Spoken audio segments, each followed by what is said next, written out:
The day has finally come, and Wells Fargo has officially announced the new Autograph Journey credit card, as well as the transfer partners that come with that new Autograph card.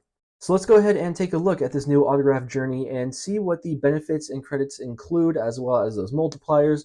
And of course, let's take a look at the new transfer partners with Wells Fargo. And let's compare it to some of the competition out there and see how it stacks up. Maybe this will be the new best mid-tier travel credit card on the market. Probably not, but let's take a look. All right, so here we are on the Wells Fargo newsroom press release. And as we can see, Wells Fargo launched the Autograph Journey card designed for frequent travelers. Richer rewards, new transfer partners, and access to exclusive concert experiences create a card to challenge the category. All right, let's get into it. So the first thing we're going to look at are some of those multipliers. So as we can see down here, I'll highlight it. We have unlimited 5x points on hotels, 4x points on airlines, 3x points on other travel as well as dining, and then 1 point on all other purchases. Now, I think those are actually some really solid multipliers. We don't have a 5x points on hotels on pretty much any other card because this allows you to do it directly through the hotel chain and not through a portal, which is absolutely massive. And same thing with the 4x points on airlines. That is just through them directly, not a portal. So similar to the Amex Plat, just 1 point beneath. So honestly, I think those multipliers are a really good start when it comes to this brand new card from Wells Fargo. And then moving on, we also have a $50 annual statement credit for airfare purchases. And again, what's nice about this is you don't have to go through a travel portal. So the Chase Sapphire Preferred has the $50 hotel credit, but you have to use that through the Chase Travel Portal. This one will just automatically be added to your statement once you make a purchase with an airline. So super easy to use. I really like that credit. And it helps because this card does have a new $95 annual fee. So that $50 annual statement credit for airlines does bring that down to about $45, which really isn't too bad. So it's a good start there. So when can you get the card? Well, it looks like it's going to be opening in certain branches within the US starting on March 9th, and then it'll be available nationwide on March 20th, including online applications.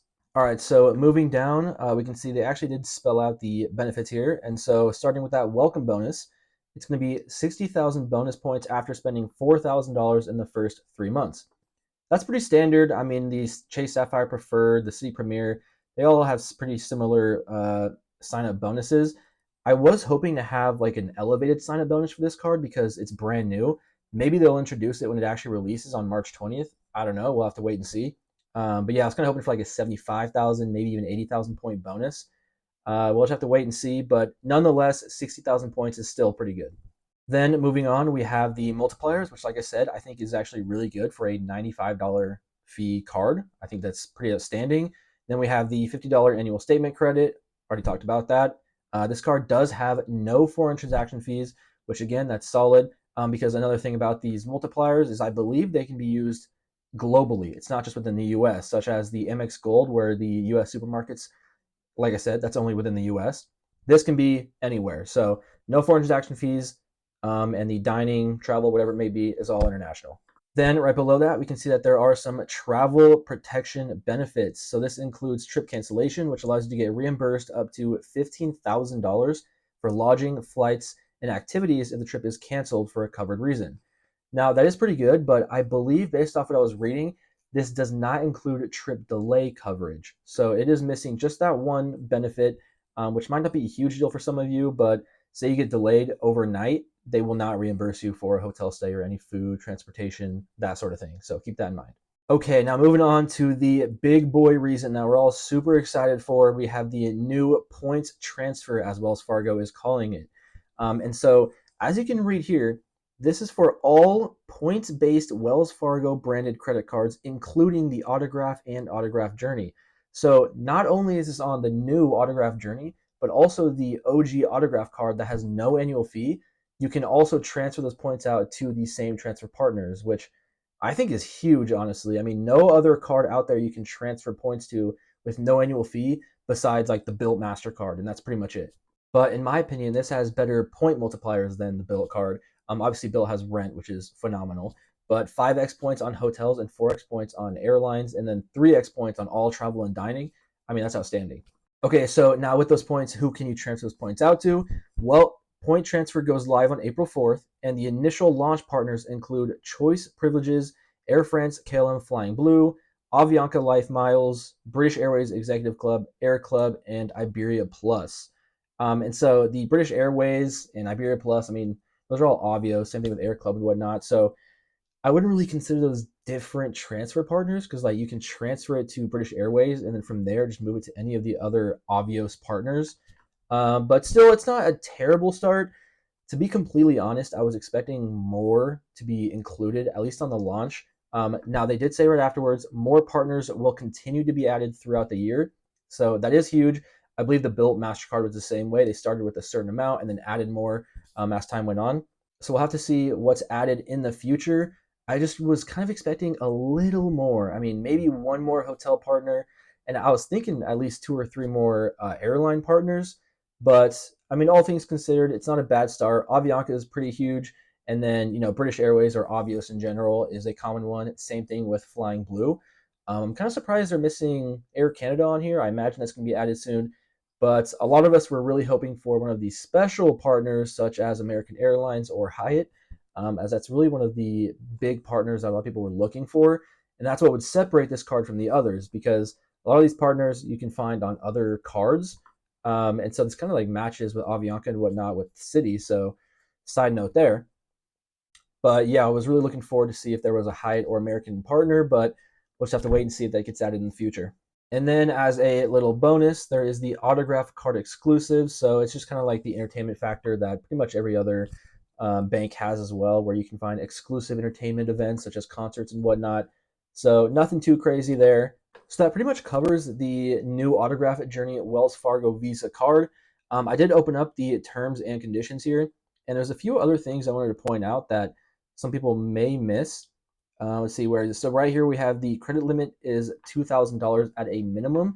So that's not too bad. At least you'll at least have $2,000 at your disposal. And then moving down, there also is cell phone protection. So just like the other Wells Fargo cards, such as the Active Cash and the OG Autograph, this also comes with cell phone protection. And so some more details here. This includes damaged, stolen, or unable to be recovered as a result of involuntary and accidental parting. So scrolling down, you can see some more details here. It looks like it's going to be $1,000 per claim, but you can do that twice for a maximum of $2,000 per 12-month period. But you will have to pay a $25 deductible that they'll subtract from that reimbursement. But I mean, $25 is really nothing. But that does not include a cracked screen. So if you drop that phone and shatter it, I mean, just throw it in a ditch and call it lost at that point. So, and another interesting one I found here is, will you qualify if you have more than one Wells Fargo credit card? I did not know this, but it looks like if you opened a Wells Fargo card within the last 6 months, then you may not qualify to open an additional Wells Fargo credit card. So if you've opened one recently, you're going to have to wait till at least that 6-month mark. I did not know that beforehand, so that's news to me, but very valuable information. And then one last thing I wanted to point out is, of course, points do not expire as long as you have the card open, so no need to worry about them expiring. All right, so overall, I do think this is a pretty good card, especially for a brand new card they're introducing. They definitely tried to get into that competition for that mid-tier travel card, really competing with the Chase Sapphire Preferred as well as the City Premier. The Sapphire Preferred has that $50 credit. It's just for a hotel, not an airline, and it does have to be through the travel portal. This one does not. And then some of those transfer partners as well as the multipliers kind of overlap with the City Premier card, but this card does have some travel insurances, whereas the City Premier card does not. So keep that in mind. I think the biggest thing at this point is just waiting to see how those transfer partners shake out in the future, because right now they obviously don't have too many partners. But if they can get one or two more hotels and a few more airlines, especially if they're one of the big partners such as Hyatt or American Airlines, that will seriously attract a ton of people to this card. But if they keep the transfer partners as kind of those basic ones that you see across pretty much every single lender, then this might not be the card for everyone. But I will say that it is a pretty nice trifecta. If you get this card as well as the OG autograph and the active cash card, you're looking at a base 2 cents per point on all purchases, and then covers pretty much every single category besides groceries, I think. You have dining, you have travel, and hotels are very high with this brand new card. You have streaming services, cell phone that's 3 times. I mean, it covers a ton of categories. So the earnings on this card can really get you up there with a ton of points. It's just the other factors such as transfer partners and whatnot that really bring the card down back to a reality check. But having that trifecta is a pretty good start when it comes to earning. And not only that, but we have heard the rumors of the new Autograph Beyond card, which I'm assuming is going to be more of a premium travel credit card, and they're going to try and compete with the Sapphire Reserve, the Amex Platinum, Venture X, that sort of thing. And so again, we'll have to wait and see how that card turns out and what kind of offers and benefits and whatnot come with the card, because if that can also compete with those higher tier credit cards, then Wells Fargo will truly be onto something. And 2 last things I really want to point out, or I guess emphasize, that we've already discussed. 2 biggest things. The first one are the multipliers for the hotel and airlines on this card. I don't want people to underestimate that, because you can really double or even triple stack those multipliers, because you'll earn points on this card for using the card to book. You'll earn points for the airline or hotel that you're using as well, just for being a member with them. And then not only that, but if you link this card to, say, like an American Airlines portal or Rakuten or something like that, for example, then you can earn even more points. So you can really gain some true value from that. And then secondly, or the final thing, I do want to emphasize again that the OG autograph card that has $0 annual fee, you can also transfer points out to transfer partners. So if you already have that card in your setup, I mean, you're looking pretty good, because for a $0 annual fee card, you can earn a ton of points with those multipliers and then transfer them out to transfer partners for no additional cost. I mean, similar to the bill card, like I mentioned earlier, but that's really the only other one that does that. And then not only that, but you can also have the active cash that gives you 2x points on all purchases and transfer those points over to your OG autograph, and you have a duo that costs $0. So we'll have to see what happens in the future, but as of now, I mean, that's a pretty good setup. And if they add more transfer partners to their transfer point system, I mean, that's huge. I would consider it myself. I mean, it cost me $0. You don't have to pay anything up front, and you'd have plenty of options to earn points with the multipliers and transfer them out to transfer partners for no cost to you at all. So with all that being said, let me know down below in the comments what you guys think about this new Autograph Journey card, as well as the new transfer partners from Wells Fargo. Personally, I do think it's a pretty good option for many people out there. We do still, of course, have Chase, Capital One, Amex, Citi. So there's plenty of options out there that are more established. But I do think if Wells Fargo can expand on those transfer partners, then they'll really have a fold into this travel credit card game. And I do think they'll become a solid option, especially if those transfer partners are pretty good, like Hyatt or American. And not only that, but I'm excited to see the new Beyond card that comes out. And if that can compete with those higher tier travel credit cards, then Wells Fargo will definitely be an option for many people to come. And so we'll just have to see what happens in the future. But that's all I got for you guys today. So if you enjoyed the video, be sure to leave a like, and of course, subscribe to the channel if you haven't already. And check out the other 2 videos on the screen as well. Otherwise, I'll catch you guys in the next one.